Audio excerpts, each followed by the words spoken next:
Nous sommes toujours en présence de notre invité du jour, Daniel Barberis, qui va dans quelques minutes nous parler de l'association Guinéo.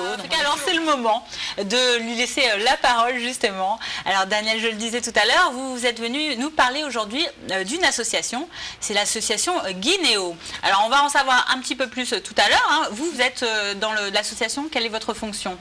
Alors je suis bénévole au sein de l'association, car nous sommes tous des bénévoles. Je représente en Angleterre l'association, comme il y a également un représentant en Allemagne. Et pour l'instant, la majorité est en France. D'accord. Alors vous allez nous en dire un peu plus sur cette association, dans ce qu'elle fait aujourd'hui. Juste avant ça, on va lancer une petite vidéo de présentation de l'initiateur de cette association. C'est Michel Bellikian, qui va nous raconter justement la genèse de Guinéo. Pendant 35 ans, j'ai sillonné tous les continents sur ce club. J'étais pilote d'avion, mais spécialisé dans la cartographie. Mes deux dernières missions se sont déroulées en Guinée, Guinée-Conakry. J'y suis retourné au mois de juin 2013 pour une autre mission qui consistait à cartographier tout un territoire en amont d'un barrage hydroélectrique que le gouvernement guinéen avait l'intention de construire pour alimenter en électricité toute la ville de Conakry. Et vous savez très bien que pour faire ce genre de mission terrain, il faut embaucher tout le monde sur place, il faut trouver à se loger, il faut des véhicules, etc. Et en 2011, j'avais déjà employé un chauffeur, Yann Sané, qui est un gars formidable, vraiment un type extraordinaire que j'apprécie énormément, c'est devenu un ami d'ailleurs. Et je l'ai retrouvé en 2013, donc évidemment je l'ai rembauché, ça faisait plaisir. Et on a travaillé ensemble, lutter dans laquelle il vivait dans des conditions uniques. Et je lui ai dit, bon écoute Yann Sané, voilà, ce que je te propose, de toute façon je vais rentrer en France, ça va être ma dernière mission, et probablement qu'on se verra peut-être plus jamais après, parce que je vais prendre ma retraite, et j'aurai peut-être plus l'occasion de revenir. Donc ce que je te propose, je vais rentrer en France, je vais t'acheter une voiture, je vais te l'envoyer, et tu pourras faire le chauffeur de taxi avec, et tu travailleras à ton compte. Et en rentrant en France, j'avais un ami qui habite pas très loin de chez moi, qui tient un garage Peugeot. Je suis allé le voir et j'ai dit, Philippe, il s'appelle Philippe, j'ai dit, écoute voilà, j'ai un ami là-bas, etc. Je lui explique tout ça. Je lui ai dit, trouve-moi une voiture, pas chère, mais en bon état, pour que mon copain puisse faire le taxi là-bas. Et puis la semaine suivante, il me rappelle, il me dit, écoute Michel, je sais pas, c'est la providence ou quoi, tu as de la chance. J'ai une cliente qui a 90 ans, qui ne peut plus conduire, elle a une voiture qui a 20 ans, mais qui a 11 000 km, elle est toute neuve. Elle l'utilisait juste pour aller faire ses courses au supermarché. Donc il faut que tu viennes, elle passe la vente. Ce qui s'est passé en fait, c'est que quand j'ai vu mon copain garagiste, j'en ai également parlé à tous mes amis pour participer à cette action. Et j'ai reçu beaucoup d'argent, franchement.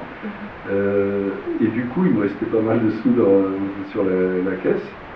Donc c'est là qu'on m'a conseillé en fait de régulariser la situation et de créer une association officielle qui s'appelle donc Guinéo. Et on s'est donc spécialisé aujourd'hui dans l'aide aux paysans démunis matériellement en Guinée-Conakry. Et donc on s'est centré sur un village qui s'appelle Kilifambié, dont est originaire Yann Sané, mon ami, qui nous avait présenté auparavant, il nous avait présenté sa famille, ses amis, tout ça, on est connus dans ce village.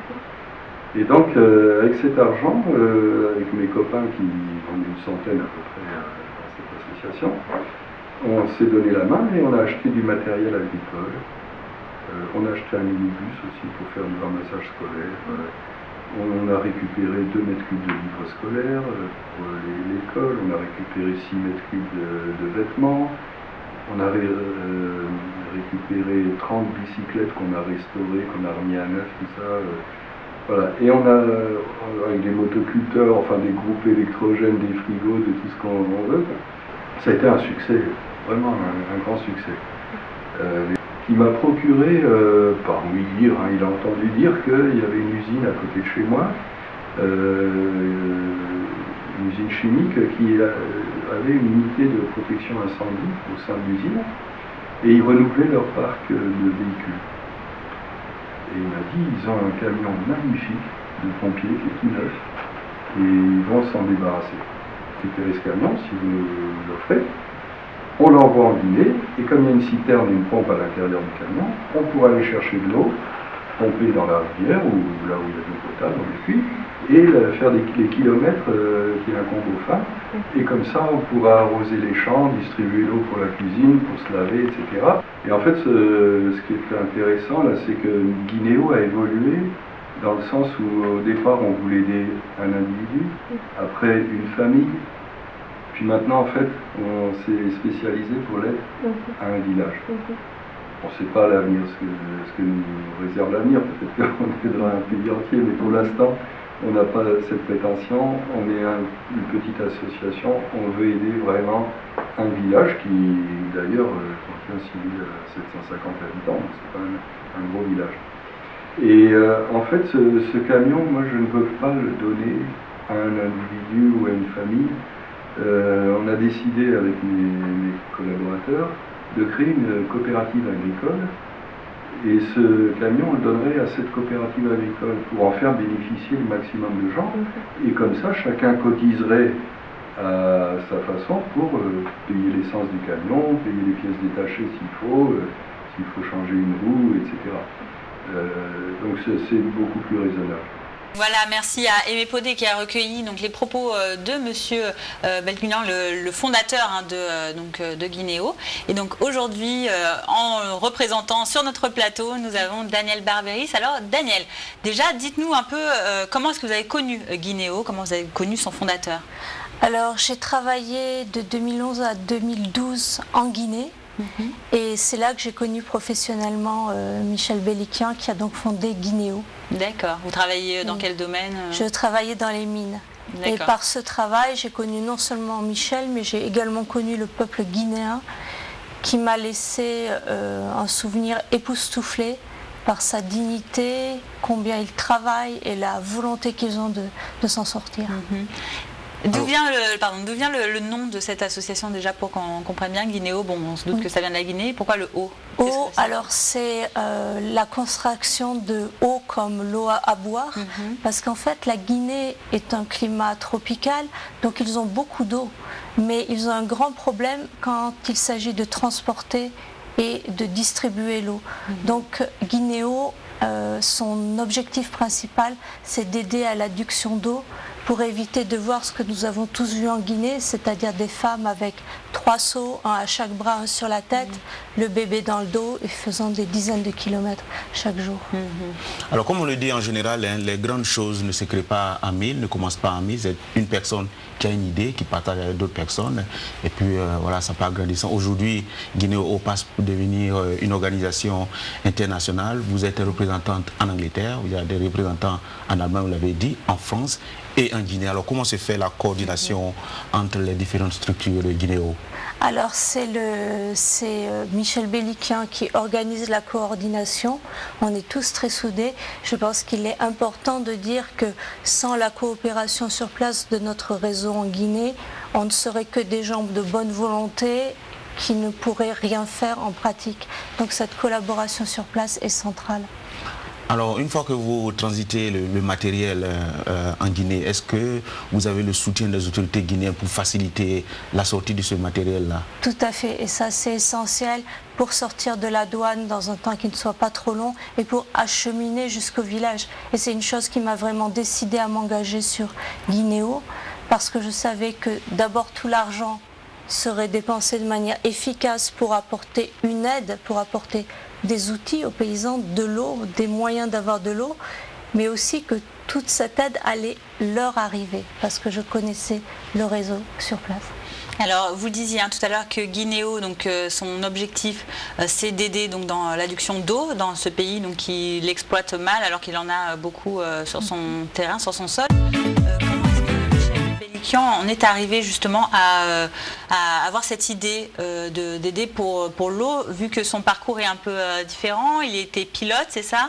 C'est ça. Comment est-ce que ça lui est venu d'aider sur l'eau? Comment est-ce qu'il est arrivé déjà en Guinée? Je pense il est arrivé en Guinée en étant pilote et de manière extrêmement pragmatique pour faire son travail de relevé géographique à partir d'avions. Et c'est en côtoyant des gens, parce que c'est une personne très humaine, et en regardant sur place ce qui se passait, en allant dans ce village de Kilifandié, quand il a vu que le village était un village d'agriculture, mais que pour avoir de l'eau, même pour irriguer les champs, il fallait faire 10 km et apporter l'eau à la main. Il s'est dit que là, il est extrêmement pragmatique et il devait faire quelque chose. Alors Guinée-O, le nom semble être très évocateur. Quelle signification vous donnez à ce nom-là? Alors, c'est l'eau pour la Guinée, c'est-à-dire l'adduction et la distribution. Guinée-O, c'est en langue guinéenne ou en... C'est en français, mais c'était celui qui a désigné le logo a dit que c'était plus joli avec un O qu'on peut faire en goutte d'eau. Ouais. Voilà. C'est une raison. Oui, le O en goutte d'eau, oui. Absolument. Alors vous-même, Daniel, en tant que bénévole de l'association, comment est-ce que vous investissez? Quel est votre rôle dans l'asso? Alors, je ne sais pas faire grand-chose de mes 10 doigts, contrairement à Michel, donc je n'ai pas participé dans la réparation du moteur de camion dont il parlait ou de la motopompe. Mon implication est essentiellement financière et puis de représentation. D'accord, donc justement, voilà, tous les gens qui participent à aider Guinée-O, comment est-ce qu'ils peuvent agir? Donc vous l'avez dit, ça peut être soit mécanique, sur le terrain, ça peut être financier. Et quel type d'aide? Alors ça peut être financier, ça peut être mécanique, ça peut être aussi envoyer des dons en nature. Par exemple, il y a des gens qui ont envoyé des mètres cubes de livres scolaires dont ils ne voulaient plus. Il y a des gens qui ont envoyé des vêtements, des bicyclettes. Tout ça a déjà été envoyé sur place. Michel a aussi récupéré des tuyaux auprès des pompiers de Paris. Donc vraiment, les dons en nature sont aussi extrêmement importants. C'est bon à savoir. Alors, quelle est la réaction des populations sur place, de la marque d'attention que lui accorde, par exemple, votre association Guinée-O? Alors, ce que j'ai vu des photos, car je ne m'y suis pas rendue depuis que ça a commencé, ce que j'ai vu des photos, c'est une réaction extrêmement positive. Et je pense que c'est positif parce que c'est aussi un peuple très fier et il voit bien que nous ne sommes pas là juste pour distribuer des biens, mais pour leur donner les moyens de faire leur travail dans des conditions un peu moins pénibles est une litote. Alors, pour savoir quels sont les projets qui sont en cours actuellement? Alors, en 2015, c'est en octobre, nous comptons envoyer un camion pompier. Alors, pas du tout pour éteindre les incendies, mais c'est un camion avec d'énormes citernes qui va pouvoir permettre l'acheminement d'eau potable jusqu'au village. Et envoyer également un tracteur. Il faut savoir que ce sont des agriculteurs, mais qui n'ont pas de tracteur, comme la plupart des gens en Guinée, avec également pour aller avec le tracteur, il faudrait en fait une herse et une remorque, et ça nous n'avons pas encore. Mais nous avons déjà le tracteur, donc nous comptons envoyer ça. Et en octobre, Michel compte profiter pour aller là-bas et pour voir ce qu'il reste à faire. Parce que l'approche, ce n'est pas de dire nous, de Paris ou de Londres ou d'Allemagne, nous allons vous aider, voilà ce dont vous avez besoin. Mais c'est d'aller sur place et de dire on vous a envoyé plusieurs choses dont nous avions discuté, que pouvons-nous faire encore? On voit le beau camion dont vous parliez tout à l'heure. Absolument. Alors, quels sont les contacts si on veut justement aider Guinée-O, vous apporter de l'aide matérielle, financière, humaine? Alors, le contact, nous avons un site en construction, mais qui n'est qu'en construction, mais qui sera là d'ici un mois sur www.guinée.org.fr. Et surtout, vous pouvez écrire sur courrier électronique, par email, à Guinée-O, tout attaché, sans accent, @yahoo.fr, guinéo.yahoo.fr. Très bien, on relaiera en tout cas les contacts ainsi sur nos réseaux sociaux et sur le site de Vox Africa. Daniel, on vous remercie beaucoup d'être venu, nous avoir présenté cette belle association. Si vous me permettez encore un mot, Je vous ai dit ce que nous allions faire en 2015. Oui. 2016, nous comptons ouvrir un dispensaire avec l'aide du Lions Club, qui est spécialisé dans les dispensaires médicaux et l'aide à apporter dans ce sens. À 5 ans, nous voyons plus grand, c'est-à-dire jumelage avec une commune de France et construction d'un château d'eau, toujours à Kilifandié, dans le village dont nous nous préoccupons de manière plus concentrée. Très bien, c'est une belle initiative, merci, puisque vous voyez au moins à plus long terme, c'est pas une action one shot comme on dirait, voilà, tout de suite, il y a vraiment une pensée sur le plus long terme. Absolument. Bien, écoutez, merci beaucoup pour cette belle présentation de l'association Guinéo. Merci également à Michel Bellikian d'avoir répondu à nos questions donc, dans cette interview.